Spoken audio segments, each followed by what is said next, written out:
Bismillahirrahmanirrahim. Assalamualaikum warahmatullahi wabarakatuh. Selamat pagi anak-anak. Semoga semuanya dalam keadaan sehat ya. Amin amin ya rabbal alamin. Baik, hari ini kita akan belajar IPA SMK untuk kelas 10. Nah, coba diperhatikan dari judul kita akan belajar apa?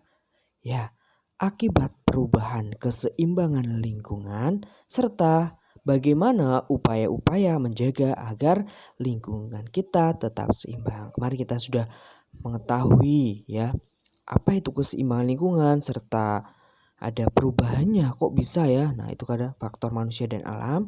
Sekarang, nah, akibat dari perubahan keseimbangan lingkungan itu apa saja?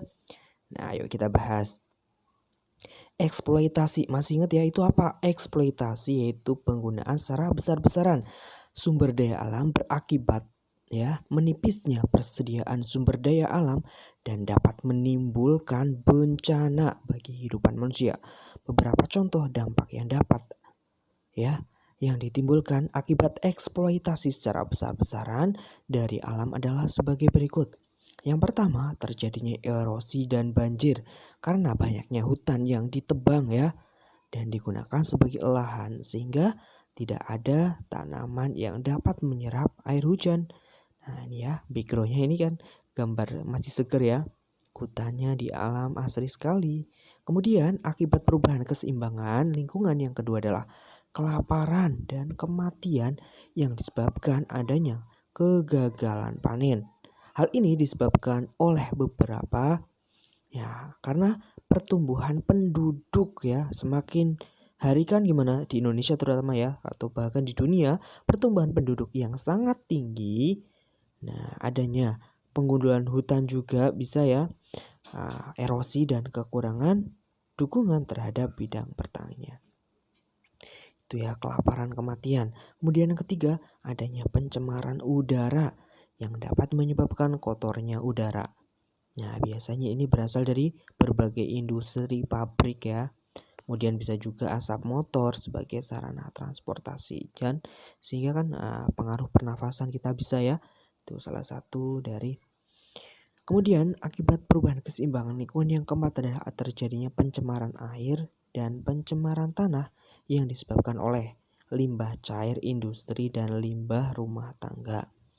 Adanya hujan asam, tahu hujan asam ya? Nah, bisa jadi karena letusan bisa juga ya karena asap pabrik juga bisa sehingga menimbulkan hujan asam yang dapat menyebabkan timbulnya berbagai penyakit ya, kerusakan, kematian tanaman kan sifatnya asam ya. Nah, pada pertanian serta kerusakan hutan. Nah, itu kan adanya hujan asam. Kemudian terjadinya pencemaran oleh merkuri. Apa itu merkuri? Yaitu air raksa. Ini ya bisa menyebabkan terjadinya keracunan bagi mereka ya. Misalnya kan tumpah di suatu lautan ya. Kemudian sehingga apa? Ikannya mengkonsumsi dari merkuri tadi atau air raksa. Kan biasanya di laut. Nah, kemudian ikannya dicari oleh nelayan. Sehingga dimakan oleh si nelayan itu atau orang di sekitar. Sehingga gimana? Nah, terjadilah keracunan dan kematian dulu di Jepang ya. Nah, karena di sini terjadi di daerah Minamata sehingga lebih dikenal dengan penyakit Minamata ya karena adanya merkuri. Nah, akibat perubahan keseimbangan lingkungan, pembangunan yang dilakukan di setiap negara akan meningkatkan kesejahteraan ya. Nah, kan pembangunan, wah ayo kita bangun. Nah, tetapi sejalan dengan hal itu akan ada eksploitasi ya. Eksploitasi apa tadi? Ya, penggunaan secara besar-besaran sumber daya alam yang semakin meningkat.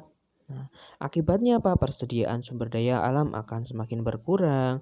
Terjadilah pencemaran air di mana-mana, baik pencemaran air, udara, tanah ya. Oleh karena itu, eksploitasi sumber daya alam yang terus-menerus dan kurangnya kesadaran manusia gimana? Nah, bisa menyebabkan bencana lingkungan yang terjadi di berbagai bagian bumi ya, atau belahan dunia atau berbagai negara. Itu adalah akibat kalau kita tidak bisa menjaga ya penggunaan secara eksploitasi besar-besaran harus bisa dengan seimbang ya. Nah, bagaimana biar tidak terjadi seperti itu? Nah, ini ada upaya-upaya menjaga keseimbangan lingkungan. Dengan berbagai dampak perubahan keseimbangan lingkungan, maka sudah menjadi kewajiban, ingat, kayak kata kuncinya harus kewajiban manusia untuk bertanggung jawab terhadap kerusakan yang ditimbulkannya dan berusaha untuk mengembalikan keseimbangan lingkungan seperti semula. Nah, berbagai upayanya, contohnya seperti apa? Untuk menjaga keseimbangan lingkungan, pertama, penggunaan kertas dan mendaur ulang ya, kertas bekas tadi. Jadi itu ya, daur ulang itu ya. Mengurangi penggunaan bahan-bahan kimia dalam rumah tangga karena dapat mencemari lingkungan. Itu yang kedua. Ada lagi upayanya, tidak boros ya, jelas. Penggunaan air ya, dan membangun daerah resapan air di dalam atau di halaman rumah. Karena sekarang di kota-kota kan rata-rata daerah resapannya sudah sulit ya. Kemudian yang keempat, dengan cara apa? Mengurangi produksi sampah, memisahkan sampah ya. Misalnya organik dan anorganik, dan setelah itu apa? Mendaur ulangnya. Kemudian yang kelima upayanya menghemat penggunaan bahan bakar ya. Kita bisa kalau nggak terlalu jauh ya pakai sepeda ya. Ya biar bahan bakarnya tidak boros. Menghentikan jual beli berbagai hewan langka ya. Jangan sampai ya seperti yang sudah jarang ya, ada hewan harimau dan lainnya dijual, itu nggak boleh. 7. Mengurangi pembukaan lahan dengan cara memberi pemahaman kepada peladang berpindah dan rehabilitasi lahan yang kritis. Kemudian yang kedelapan adalah upaya menjaga keseimbangan lingkungan dengan menerapkan sistem cocok tanam yang memperhatikan lingkungan, yaitu dengan sistem pertanian organik. Kemudian melakukan gerakan menanam 1 juta pohon, karena sekarang banyaknya penebangan hutan liar, yuk kita tanam hutan. Pengawasan ketat jelas ya dari pemerintah, harus menindak tegas ya terhadap berbagai produk impor ya, untuk mencegah masuknya spesies asing ke dalam negeri. Nah, upaya menjaga keseimbangan lingkungan itu hal yang penting ya, perlu kita lakukan dalam rangka menjaganya. Keseimbangan lingkungan adalah dengan apa? Upaya pelestarian hutan dengan cara reboisasi atau penanaman hutan kembali, tidak melakukan pembakaran hutan. Sering kan pembukaan lahan dengan pembakaran hutan, dan menghentikan penebangan hutan secara liar kan sering untuk dijual ya biasanya. Ya, penegakan hukum jelas, orang-orang yang terlibat dalam penebangan liar ya harus secara adil dan tegas. Baik, demikian tadi adalah akibat, ternyata banyak sekali ya akibat bila ekosistem kita atau lingkungan kita menjadi rusak. Nah, kita harus menjaganya dengan cara upaya-upaya tadi. Ayo kita jaga lingkungan kita dengan selalu menjaganya biar kelestarian alam selalu terjaga dan anak cucu kita bisa menikmatinya. Terima kasih dari kami. Assalamualaikum warahmatullahi wabarakatuh.